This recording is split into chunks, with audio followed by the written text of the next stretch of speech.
Hi అండి. Myself doctor Anu Chaudhary, Ayurveda and family coach. ఈరోజు సోరియాసిస్కి సంబంధించిన ఇష్యూస్ గురించి మనం ఈరోజు మాట్లాడుకుందాం.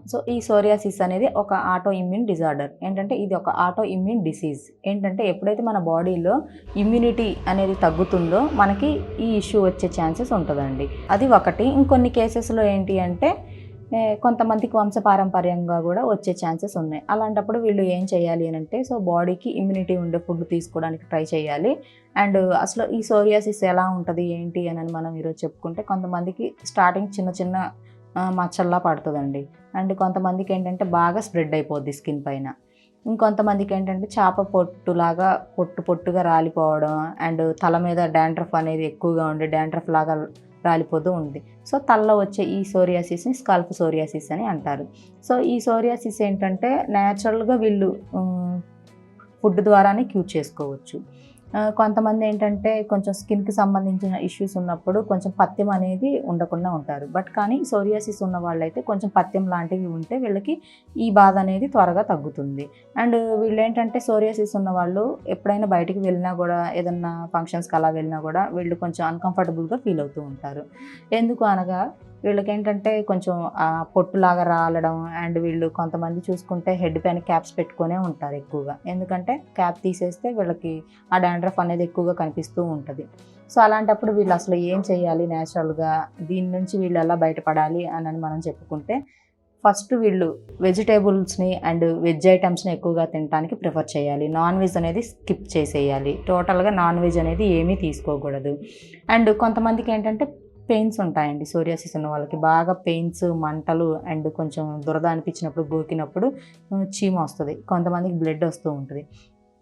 ఇలాంటప్పుడు వీళ్ళు ఏం తినకూడదు అని అంటే, దుంప కూరలు ఉంటాయి కదా, ఈ దుంప కూరల్ని స్కిప్ చేసేయాలి. అండ్ పెసరపప్పు కూడా కొంతమంది వాడుతూ ఉంటారు. ఈ పెసరపప్పును కూడా స్కిప్ చేసేస్తే ఈ సోరియాసిస్ అనేది కొంచెం న్యాచురల్గా కంట్రోల్కి వస్తుంది. అండ్ తినాల్సిన ఫుడ్ ఏంటి అని అంటే, ఆకుకూరలు ఉంటాయి. ఆకుకూరలు అండ్ ఆకుకూరలతో వండిన కందిపప్పు కూడా యూజ్ చేయొచ్చు, ఇట్స్ నో ప్రాబ్లం. అండ్ మినపప్పు కూడా యూజ్ చేసుకోవచ్చు, కాకపోతే లిమిటెడ్గా తినాలి మినపప్పు అలాంటివి. అండ్ ఆకుకూరలతో వండిన పులుసు కూరలు ఇలాంటివి తీసుకోవాలి. వెజిటేబుల్స్కి వస్తే అన్ని వెజిటేబుల్స్ తినొచ్చండి, కాకపోతే వితౌట్ ఆయిల్. లేదా అసలు ఆయిల్ తినకుండా ఎలా ఉంటాం మేడం అని అడిగినట్లయితే, జస్ట్ ఒక టేబుల్ స్పూన్ లేదా ఒక 10 drops ఆయిల్ వేసేసుకొని కర్రీస్ అనేవి వీళ్ళు కుక్ చేసుకొని, రైస్ క్వాంటిటీ తక్కువ అండ్ కర్రీ క్వాంటిటీ ఎక్కువగా ఉండేటట్టు చూసుకొని వీళ్ళు ఫుడ్ అనేది తీసుకుంటే కనుక ఇది లోపల నుంచి మనకి టోటల్గా క్యూర్ అవుతూ వస్తుంది. ఏంటంటే ఫస్ట్ మనకి బ్లడ్ ప్యూరిఫై అవుతుంది, అండ్ బ్లడ్ ప్యూరిఫై అయితే ఆటోమేటిక్గా మన స్కిన్ అనేది కరెక్ట్గా ఉంటుంది. ఈ విధంగా సోరియాసిస్ ఉన్న వాళ్ళు నేను చెప్పిన విధంగా ట్రై చేయండి. అండ్ వీళ్ళు ర్యాషెస్, కొంతమందికి మచ్చల్లా ఉంటాయి. ఇలాంటి వాళ్ళు చేయాల్సింది ఏంటి అంటే, కొబ్బరి నూనె ఉంటుంది కదా, అది శ్రేష్టమైన కొబ్బరి నూనె గానుగ దగ్గర నుంచి తెచ్చింది. ఆ కొబ్బరి నూనెని తీసుకొచ్చుకొని అందులో గరిక అని ఉంటుంది, అది మనకి గ్రామీణ ప్రాంతాల్లో ఎక్కువగా దొరుకుతుంది.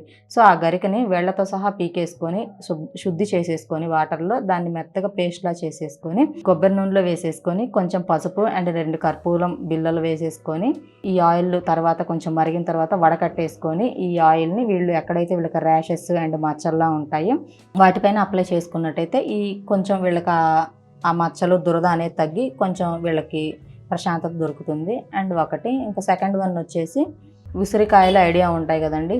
ఈ ఉసిరికాయ పౌడర్ అనేది మనకి బయట షాప్స్లో దొరుకుతుంటుంది. అండ్ ఈ ఉసిరి ముక్కల్ని వీళ్ళు నీళ్ళల్లో నైట్ పూట పెట్టేసుకొని ఒక 200 ml వాటర్లో ఒక 4 లేదా 3 ఈ ఉసిరికాయ ముక్కలను వేసేసుకొని ఆ వాటర్ని కనుక లోపలికి తీసుకున్నట్టయితే వీళ్ళకి ఇంకా మంచిది. సోరియాసిస్తో ఉన్న వాళ్ళు ఈ విధంగా న్యాచురల్గా ట్రై చేయండి, పూర్తిగా క్యూర్ అవ్వచ్చు. వీటికి కూడా క్యూర్ అవ్వట్లేదంటే అప్పుడు మీరు మెడిసిన్స్ వాడడానికి ట్రై చేయాలి. ఇంకా ఈ సమస్యతో బాధపడే వాళ్ళు స్కూల్ మీద కనపడుతున్న నెంబర్కి కాల్ చేసి అపాయింట్మెంట్ తీసుకోండి. Thank you.